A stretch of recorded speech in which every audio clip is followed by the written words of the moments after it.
ராவணன் தானே தமையன். தமையன் தோற்றது வீரத்துக்கு, தங்க தோற்றது அழகுக்கு, தம்பி தோற்றது சீலத்துக்கு.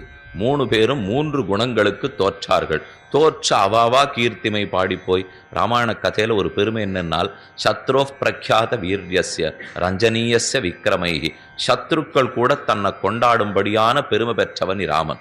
ரூப ஔதாரிய குணைகி பும்சாம் திருஷ்டி சித்தாபகாரணம். தன்னுடைய அழகாலும் தன்னுடைய நடத்தைகளாலும் பார்ப்பவர்களுடைய மனத்தையும் கண்ணையும் பறித்துவிடக்கூடியவன் ராமன். ரூப ஔதாரிய குணைகி. ராமனுடைய கல்யாண குணங்களால் ஒத்தொத்தர் ஒன்னொன்னுத்துக்கு தோத்துருவாளாம். அதை போலே இவர் ராவணன் எதற்கு தோத்தார்? வீரத்துக்கு தோற்றான், அடிபட்டு விழுந்தான். தம்பி விபீஷணன், தம்பின்னா விபீஷணன்.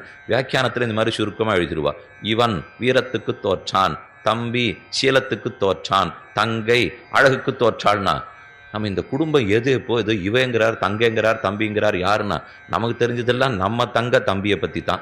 அவளுக்கு தெரிஞ்சதெல்லாம் ராமனுடைய தம்பி, ராமனுடைய தம்பி இப்படி இருக்கிற தங்க தம்பியை பற்றி தான். சட்டுன்னு தம்பினா லக்ஷ்மணன் அர்த்தம் எழுதிடுவார், தம்பினா பரதன் எழுதிடுவார். அந்த இடத்துல பரதன் லக்ஷ்மணன் பேர் எழுத மாட்டா. நம்ம இடஞ்சூட்டி பொருள் விளக்குக மாதிரி புரிஞ்சுக்கணும். பரீட்சைக்கு வினாத்தாளில் கொடுக்குறாளோ இல்லையோ, இதை ஒன்று சொல்லிட்டு இது எந்த இடம் எந்த சுட்டுன்னா இப்போ தம்பின்னுட்ட இடத்துக்கு தகுந்த மாதிரி யார் தம்பின்னு தெரிஞ்சுக்கணும். ராவணன் ராமனுடைய வீரத்துக்கு தோத்தான், தம்பி விபீஷணன் ராமனுடைய சீலகுணத்துக்கு தோத்தான், தங்கை சூர்பனகை ராமனுடைய அழகுக்கு தோற்றாள். அப்ப 3 தோற்றிருக்கிறார்கள்.